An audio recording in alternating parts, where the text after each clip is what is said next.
Halo, salam jumpa di channel Mari Setia. Saya Pio Sumartoyo. Melalui rangkaian video, saya mengajak kekristenan berefleksi untuk menjadi lebih setia kepada Injil. Video keempat ini mengambil tema Yesus, Tuhanku dan Allahku. Melalui 3 video terdahulu, saya telah mengajak untuk mengenal nama Allah kita. Yesus bukanlah nama yang tidak mempunyai arti. Yesus atau Yosua mempunyai arti penyelamat. Ketika kita boleh mengenal bahwa Yesus Kristus adalah Allah yang menjadi manusia, kita juga boleh mengenal bahwa Allah kita adalah penyelamat kita. Sejauh yang saya pahami, pengenalan seperti ini akan harus dicapai oleh semua orang yang menyebut diri Kristen dan oleh semua orang yang ingin masuk ke dalam hidup yang kekal. Sebab Yohanes bab 17 ayat 3 mensyaratkannya, sebab Yohanes bab 8 ayat 24 mensyaratkannya.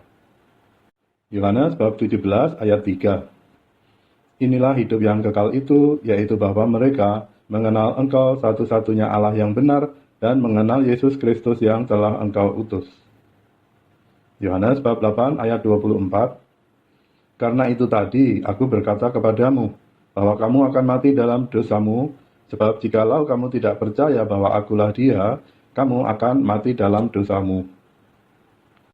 Menyimak 2 kutipan tadi, orang akan harus mengatasi apapun hambatan yang muncul, orang akan harus tinggal tak tergoyahkan dalam keyakinan bahwa Yesus Kristus adalah sungguh Allah yang telah menyatakan dirinya kepada manusia. Namun saya sadar bahwa bukan hal mudah bagi siapapun untuk tiba di pengenalan itu. Bahkan ketika orang merasa sudah tiba di sana, tidak mudah untuk tetap teguh percaya dan terbebas dari keraguan. Ada kompleksitas di dalam Injil, ada kompleksitas di dalam Alkitab, ada kompleksitas di dalam pengajaran iman yang sah. Ada kompleksitas di dalam hidup, yaitu saat-saat di mana sepertinya Tuhan tidak peduli. Saat-saat di mana sepertinya Tuhan tidak ada. Kompleksitas itu bisa membuat bimbang dan ragu. Mungkin Anda sudah percaya melalui apa yang saya sampaikan di video-video terdahulu, atau mungkin bahkan sebelum video itu. Mungkin juga sekarang ini Anda masih belum percaya dan menantikan penjelasan lanjut. Siapapun Anda, saya ingin agar Anda sungguh bisa meyakini kebenaran pesannya yang dicatat di Yohanes bab 17 ayat 3 dan Yohanes bab 8 ayat 24. Ada cukup banyak yang harus saya sampaikan.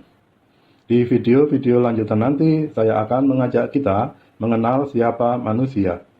Untuk sekarang, saya mengajak kita mendalami Injil dan menjadi sungguh mengenal Yesus Kristus sebagaimana Ia ingin kita mengenalnya. Sungguh, bukan hal mudah bagi manusia untuk mengenal satu-satunya Allah yang benar. Secara umum mencatat bahwa kemanusiaan mengenal Allah secara bertumbuh dari animisme kepada politeisme, dari politeisme kepada monoteisme.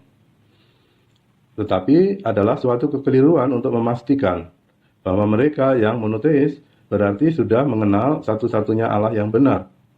Sebab sangat mungkin mereka baru mengenal Allah yang sesuai dengan persepsinya. Mengenal Yesus Kristus juga bukan hal yang mudah, karena ada banyak sebutan yang melekat pada manusia Yesus Kristus. Orang akan harus bertumbuh dalam mengenal Dia. Para murid juga mengenal Yesus secara bertumbuh. Pertumbuhan itu masih harus berlanjut bahkan ketika Yesus telah tidak lagi bersama mereka. Yohanes bab 16 ayat 12 dan 13. Masih banyak hal yang harus kukatakan kepadamu, tetapi sekarang kamu belum dapat menanggungnya. Tetapi apabila Ia datang, yaitu Roh kebenaran, Ia akan memimpin kamu ke dalam seluruh kebenaran. Menyimak kutipan tadi, yaitu tentang bertumbuhnya pengenalan, saya merasa perlu mengilustrasikan pertumbuhan pengenalan akan Yesus dalam suatu bentuk grafis tangga pengenalan. Sisi kanan gambar melukiskan Allah menjadi anak manusia. Tanda panah ke bawah dengan referensi Injil Yohanes bab 1 ayat 14 dan Injil Lukas bab 1 ayat 35. Tetapi Allah tidak selamanya menjadi manusia. Ia kemudian kembali kepada kemuliaannya. Tanda panah ke atas dengan referensi Injil, Yohanes bab 14 ayat 28. Sisi kanan gambar ini melukiskan Yesus adalah Allah yang pernah mewahyukan diri menjadi manusia, namun ia kini telah kembali kepada kemuliaannya. Sisi kiri melukiskan jejak Yesus ketika ia tinggal di bumi. Mengikuti jejak Yesus berarti dituntun untuk mengenal siapa dia. Sisi kiri menggambarkan juga kompleksitas narasi Injil tentang siapa Yesus. Ada banyak sebutan atau gelar yang melekat pada nama Yesus. Dari sungguh manusia, guru, nabi, Mesias, sampai sungguh Allah. Sebagai contoh kompleksitas narasi Injil, saya sajikan di sini 2 ayat. Yohanes bab 10 ayat 30. Aku dan Bapa adalah satu. Yohanes 14 ayat 28. Aku pergi kepada Bapakku, sebab Bapa lebih besar daripada aku. Menyimak 2 kutipan tadi, Yohanes 14 ayat 28 nampak tidak mendukung kebenaran Yohanes bab 10 ayat 30. Ketika Yohanes bab 10 ayat 30 mencatat Yesus dan Bapa adalah satu, Yohanes 14 ayat 28 mencatat Bapa lebih besar dari Yesus. Terserah kepada setiap orang untuk menaiki tangga pengenalan sampai tiba di atas, atau untuk berhenti di suatu tempat di bawah. Siapapun yang meniti tangga pengenalan hingga tiba di puncak, ia akan mengenal Tuhan yang benar dan menjadi yang diselamatkan. Sebab Yesus adalah Allah yang datang menyapa dan mengajar dan menyelamatkan manusia yang bermacam latar belakang. Sebagai pengajar dengan tidak kehilangan keilahiannya, Yesus adalah guru dan pemberi teladan. Pada 2 ayat tadi, di Yohanes bab 10 ayat 30, Yesus berbicara memperkenalkan diri ilahinya. Sedangkan di Yohanes bab 14 ayat 28, Yesus berbicara dalam peran atau bahasa seorang guru yang mengajar murid tentang kebesaran Bapa. Video nomor ini akan mengangkat hanya ayat-ayat di mana Yesus berbicara memperkenalkan diri ilahinya. Pembatasan ini saya lakukan agar kita tidak tiba-tiba terjebak dalam kompleksitas Injil. Bukan untuk mengabaikan, tidak bisa disangkal ada ayat-ayat perkataan Yesus yang lain yang sepertinya bertentangan dengan diri ilahinya. Saya akan membahas itu di video lanjutan. Sekarang, melalui ayat-ayat yang berikut ini, Yesus memperkenalkan identitas dirinya. Yohanes bab 10 ayat 30. Aku dan Bapa adalah satu.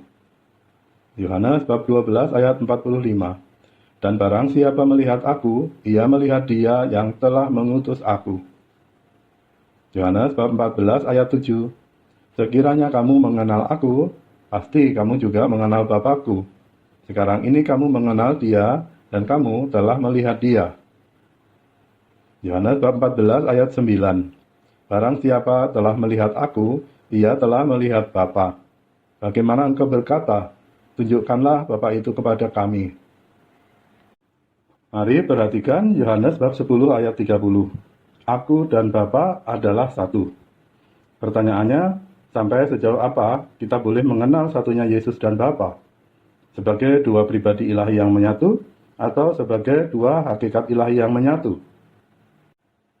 Yohanes bab 12 ayat 45 mengajarkan bahwa pengenalan itu harus sedemikian sehingga siapa yang melihat Yesus sesungguhnya ia telah melihat Dia, yaitu Bapa yang mengutus Yesus. Yohanes bab 14 ayat 7 mengajarkan bahwa pengenalan itu harus sedemikian sehingga siapa yang mengenal Yesus sesungguhnya ia juga mengenal Bapa. Yohanes bab 14 ayat 9 mengajarkan bahwa pengenalan itu harus sedemikian sehingga siapa yang telah melihat Yesus sesungguhnya ia telah melihat Bapa. Kalau Anda atau siapapun masih mengenal Yesus sebagai pengantara kepada Bapa, atau sebagai Allah Putra yang bukan Allah Bapa, atau sebagai anak yang diutus oleh Bapanya, maka kini saatnya siapapun Anda untuk mengubah pengenalan itu. Setidaknya saya mengajak Anda atau siapapun untuk membuka diri menuju mengubah pengenalan Anda. Mari melihat beberapa ayat lain yang menguatkan keilahian Yesus. Yohanes bab 14 ayat 14. Jika kamu meminta sesuatu kepadaku dalam namaku, aku akan melakukannya. Yohanes bab 16 ayat 23. Sesungguhnya segala sesuatu yang kamu minta kepada Bapa akan diberikannya kepadamu dalam namaku. Menyimak dua ayat tadi, melalui Yohanes bab 14 ayat 14 dan Yohanes bab 16 ayat 23, Yesus memperkenalkan kuasa ilahinya. Kita boleh mengenal pada nama Yesus ada kuasa untuk mengabulkan doa permohonan kita. Sebab pada Yesus ada kuasa Allah, sebab Yesus adalah Bapa, sebab Yesus adalah Allah. Selanjutnya, Yohanes bab 16 ayat 25 dan 26. Semuanya ini kukatakan kepadamu dengan kiasan. Akan tiba saatnya aku tidak lagi berkata-kata kepadamu dengan kiasan, tetapi terus terang memberitakan Bapa kepadamu. Pada hari itu kamu akan berdoa dalam namaku, dan tidak aku katakan kepadamu bahwa aku meminta bagimu kepada Bapa. Mari perhatikan Yohanes bab 16 ayat 26. Pada hari itu kamu akan berdoa dalam namaku. Itu mempunyai makna ketika orang mengaku dan mengenal bahwa Yesus adalah Bapa, maka pada hari itu orang akan berdoa dalam nama Yesus. Apakah Anda sudah tiba di hari itu? Atau Anda sudah dekat kepada hari itu? Atau Anda masih jauh dari tiba di hari itu? Anda yang mengetahui dan Anda yang menentukan waktunya. Demikianlah, semoga penjelasan singkat tadi mampu menjadi pegangan bagi siapapun untuk tidak ragu menerima Yesus sebagai Allah dan penyelamatnya. Di video lanjutan nanti, saya akan membahas ayat-ayat Injil yang nampak kontroversi atau yang nampak bertentangan dengan keilahian Tuhan Yesus. Sekian dan terima kasih telah menyimak. Jangan lupa subscribe untuk menerima info video lanjutan. Silahkan share untuk ikut mewartakan Injil kepada lebih banyak orang. Tuhan Yesus memberkati.